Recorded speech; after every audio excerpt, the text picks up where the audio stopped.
Good evening all my students. मैं तरुण sir.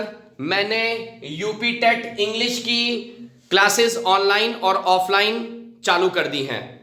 भाई online का तो मीडियम जूम रहेगा, जूम ऐप पे मैं पढ़ाता हूं, और ऑफलाइन आप मेरे आलमबाग के जितने भी सेंटर्स हैं वहां पर मेरे से इंग्लिश को पढ़ सकते हैं आके। बाकी मैं नंबर पोस्ट कर दूंगा, आप लोग उस नंबर पे कॉल करके जानकारी ले सकते हैं। अब देखते हैं, एक छोटा सा सैंपल पेपर आपके लिए मैंने बनाया है। अब ये 4 क्वेश्चंस में देखिए कितना टाइम लगेगा, क्योंकि अगर आप ये क्वेश्चंस को देखेंगे आप समझ जाएंगे कि पहले से काफी ज्यादा अंतर है। समझने में ही काफी टाइम लगेगा ऐसे क्वेश्चंस को। पहला क्वेश्चन उठाते हैं, which of the following is an abstract noun? Woman, women, womaniser, connection. अब मैं आपको बताऊं, वुमन और विमेन नाउन, वुमनाइजर एडजेक्टिव, समझ गए? कनेक्शन एब्स्ट्रैक्ट नाउन, समझ गए? तो देखिए जरा वर्ड्स कौन कौन से इंट्रोड्यूस होने लगे हैं, नए नए वर्ड्स। फिर देखिए जरा ऑप्शंस में भी अगर आप ध्यान दें तो मिलते जुलते ऑप्शन कंफ्यूज करने के लिए। तो आंसर इसका डी होगा, कनेक्शन एक एब्स्ट्रैक्ट नाउन है।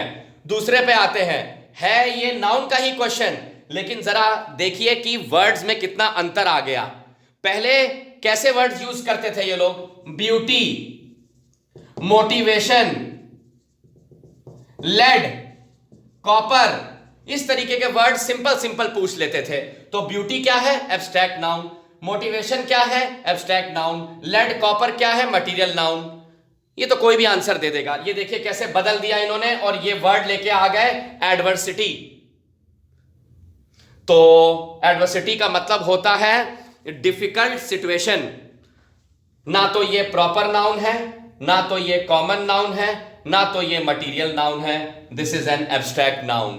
क्वेश्चन 3 देखिए, अगर आपने ट्रांजिटिव और इनट्रांजिटिव वर्ब नहीं पढ़ा होगा तो ये क्वेश्चन का आंसर देना इम्पॉसिबल है, इम्पॉसिबल।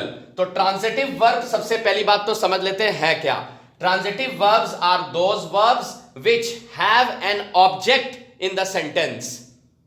फिर से सुनिए, transitive verbs are those verbs which include an object. अब ये 4 क्वेश्चंस किसी स्टूडेंट के सामने अगर प्रेजेंट किए जाए तो वो कहेगा सर इन चारों सेंटेंस में ऑब्जेक्ट है। नहीं बच्चों, इसमें ऑब्जेक्ट नहीं है, इसमें ऑब्जेक्ट नहीं है, इसमें भी ऑब्जेक्ट नहीं है। समझ गए? एडवर्ब लगा हुआ है लेकिन इसमें ऑब्जेक्ट है। कैसे? आई सब्जेक्ट है, किल्ड वर्ब है, किसको मारा? स्नेक को मारा, ऑब्जेक्ट। और अगर आप यहां इन तीनों क्वेश्चन में सवाल पूछेंगे तो आपको जवाब नहीं मिलेगा। कैसे? शी राइट्स वेल किस पर लिखती है, कहां लिखती है, किसके लिए लिखती है? कोई आंसर नहीं दिया गया यहां। She walks in the morning daily, कहां, कब, क्यों? यहां पे आंसर नहीं दिया गया। अगर यहां पे लिख दिया जाता इन अ ग्रीन पार्क तो वो ऑब्जेक्ट बन जाता। He is running very fast, फिर से वही बात, कहां पर? ऑब्जेक्ट की जरूरत चाहिए हमें। तो ट्रांजिटिव वर्ब ऑप्शन डी आपको मिल गया। तो क्वेश्चंस की इंटेंसिटी समझिए कितने डिफिकल्ट हो चुके हैं। Question 4, which is a negative sentence? मेरा मानना यह है कि बच्चे ये समझते हैं कि नेगेटिव सेंटेंसेस वो सेंटेंसेस होते हैं जिसमें कोई बुरे शब्द या बैड लैंग्वेज या बैड वर्ड्स यूज किया जाता है। कई बार ऑफलाइन पढ़ाते समय मेरे सामने कुछ बच्चे ये बोल देते हैं। कैसे? देखिएगा अभी ध्यान से। Smoking is good for health, ये सुनने में भी अच्छा लग रहा है और इसमें कोई नेगेटिविटी भी नहीं है। फिर सेकंड सेंटेंस है नेवर स्टॉप स्मोकिंग, ठीक है, कोई बात नहीं। Third sentence alcohol is good for health. अब सवाल यह है कि जैसे ही ये 2 सेंटेंस बच्चा सुनेगा, smoking is good for health, alcohol is good for health, उसको लगेगा सबसे नेगेटिव तो सेंटेंस यही है। ये किसने बोल दिया कि स्मोकिंग और अल्कोहल सेहत के लिए अच्छे होते हैं? तो वो टिक लगाएगा या लिख देगा बोथ 1 and 3। ये देखिए ऑप्शन कितने कंफ्यूजिंग आए हैं, बोथ 1 and 3। लेकिन मेरे बच्चों, negative sentences are those sentences in which we disagree.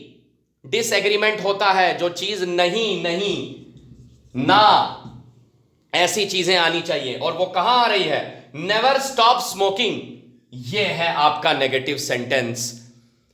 खुद सोचिए, नेवर स्टॉप स्मोकिंग सुनने में आपको एकदम ही गंदा और नेगेटिव सेंटेंस लगेगा कि नेवर स्टॉप स्मोकिंग, कोई गुस्सा हो जाएगा। लेकिन आपके मानने या ना मानने से इंग्लिश ग्रामर नहीं चलेगी। ये जो नेवर वर्ड लगा है इसने सेंटेंस को नेगेटिव कर दिया। सो स्टूडेंट्स, आप क्लासेस ज्वाइन कर सकते हैं। एग्जाम की डेट कभी भी आ सकती है, तो आप इंग्लिश मेरे से पढ़ सकते हैं। और you can log in to my channel in the name of English by Tarun sir. Thank you so much.